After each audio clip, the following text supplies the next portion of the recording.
Cela dit, voyons de plus près la première figure en la matière, n'est-ce pas? La comparaison. Elle va de soi, n'est-ce pas? On va dire que la comparaison, c'est quoi? C'est le fait de comparer. C'est le fait de comparer le plus ordinairement possible, n'est-ce pas? Ordinairement, deux ou des réalités. Voilà. Je vais mettre virgule. La spécificité qu'il y a dans la comparaison, c'est que c'est au moyen d'un terme de comparaison. Donc, au moyen ou à travers, au moyen, n'est-ce pas, d'un terme de comparaison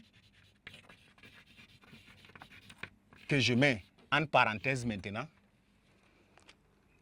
Ce qu'on appelle un terme de comparaison, ce sont des éléments tels que, comme, on dirait, tel. Vous voyez, etc. Voilà. Voilà des éléments qu'on nomme termes de comparaison. Dès qu'ils apparaissent dans une comparaison, c'est une comparaison. Vous dites une comparaison. D'accord? Et un exemple à découvrir en la matière, nous allons prendre une phrase telle que Maïmouna poussait. Un exemple, je mets l'exemple là.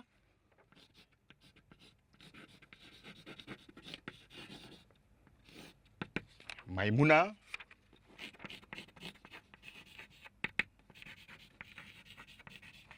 vous voyez, poussait. Poussait. Longue. Et, je mets l'autre mot, fluette. Longue et fluette. Comme les plantes de son pays.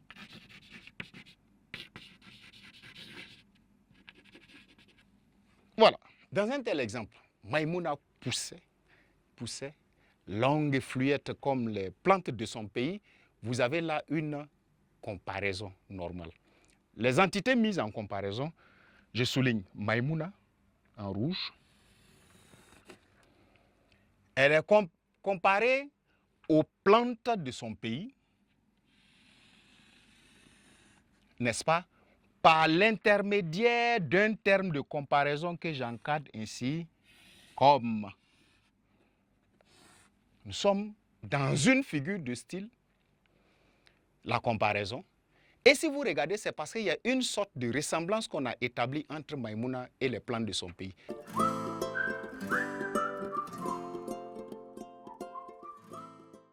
D'où le classement de cette figure de style-là ou sa classification dans la famille des figures d'analogie. Donc, quand toi, tu lirais un texte en train de l'analyser, on ne prédispose pas, on ne sélectionne pas une figure de style à l'esprit pour la chercher dans un texte. L'auteur, quand il écrivait son texte, ce n'était pas un contrat de figure de style entre toi qui l'analyse et lui qui produisait le texte. Mais on suit son raisonnement et on regarde comment est-ce qu'il écrit et à quoi ça ressemble.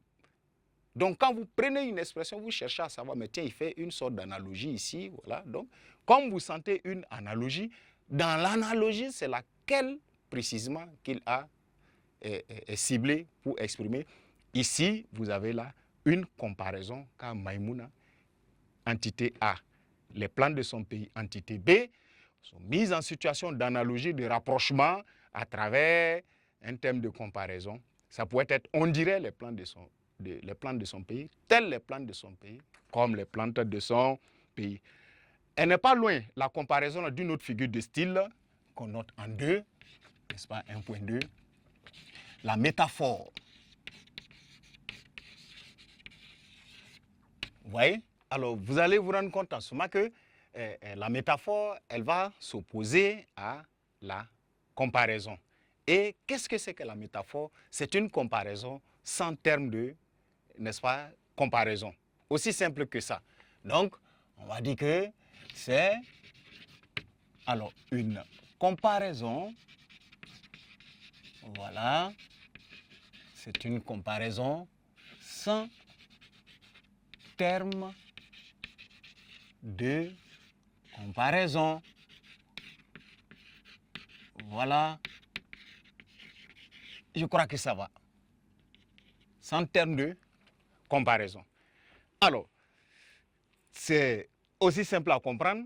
C'est simplement mettre en correspondance ou en corrélation, en analogie, une réalité A et une réalité B sans utiliser un mot tel que on dirait, tel que pareil à, etc. De sorte que, en exemple, voyons une phrase telle que elle est, je mets exemple, voilà.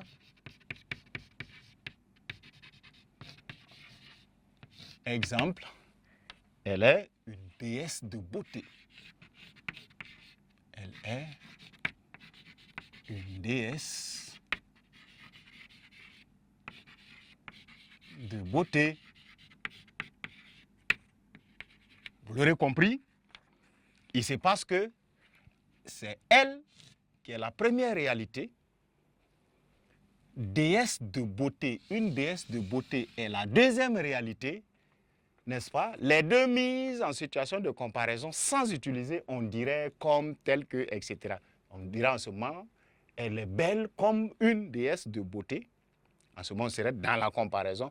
Elle est une déesse de beauté ne signifie forcément pas qu'elle est une déesse. Vous voyez qu'une déesse n'est pas un être humain en tant que tel. C'est une manière, une métaphore, une manière d'exprimer, n'est-ce pas, la beauté, voilà, des personnes particulièrement, n'est-ce pas, élégantes, voilà. Et elle est une déesse de beauté, va vous donner une métaphore.